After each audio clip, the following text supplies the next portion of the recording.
Are you always wondering if you should be using heat or ice for the type of pain that you're having? Well, you came to the right place. I'm going to talk about when you should use one versus the other for different types of symptoms.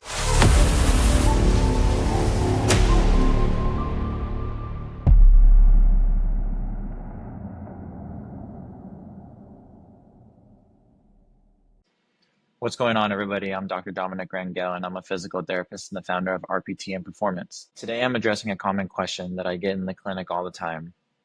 Is it better to use heat or ice for an injury or my pain?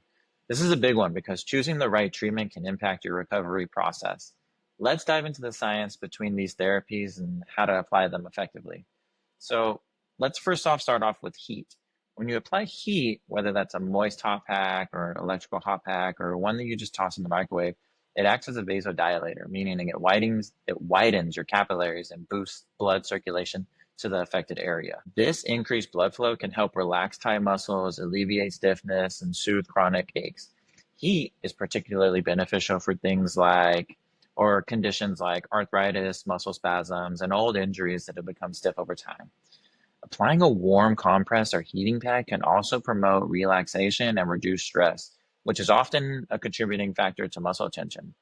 I mean, whenever you're having a lot of stress or you're having a lot of tension, your threshold for that pain symptom is going to be a lot lower. So you're going to start to feel pain a lot faster than you normally do on most days. I get tons of patients that always prefer to use heat over ice, no matter what stage of the healing process that they're in.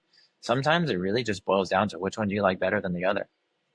Now, on the flip side, ice serves as a vasoconstrictor, which tightens your capillaries and limits blood flow to the region.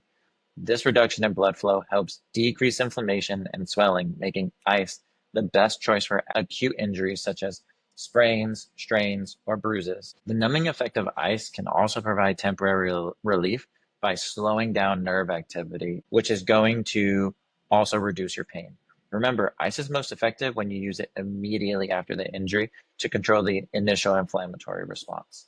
The ice has to be coupled with some type of light activity or movement that can be prescribed by your physical therapist. We do this all the time in the early stages when somebody comes quickly after an injury. Like, for example, we had a patient that came in not too long ago, sprained their ankle, and the first thing that we did was we elevated the leg to help with some swelling control, and then we followed that up with some voodoo band flossing and manual therapy with some light and deep tissue massage, which can help to significantly reduce the amount of swelling that's in the area. That followed with the movements that we completed for mobility.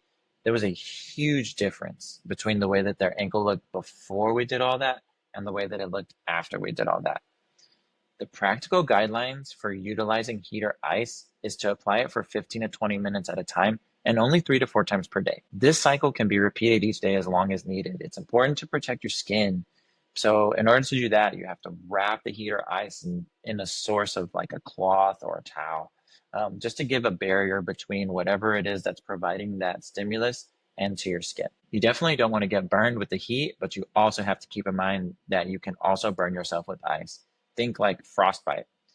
You have to listen to your body. If one method feels more soothing or more effective than the other one, then the one that felt the best is probably just the right choice for you.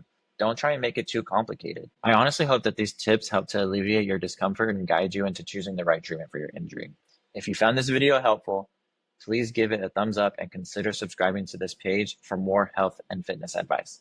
Feel free to leave any questions or comments below, and I'll make sure to address them. I try to make sure that I get to as many of them as possible. Thank you for watching, and take care.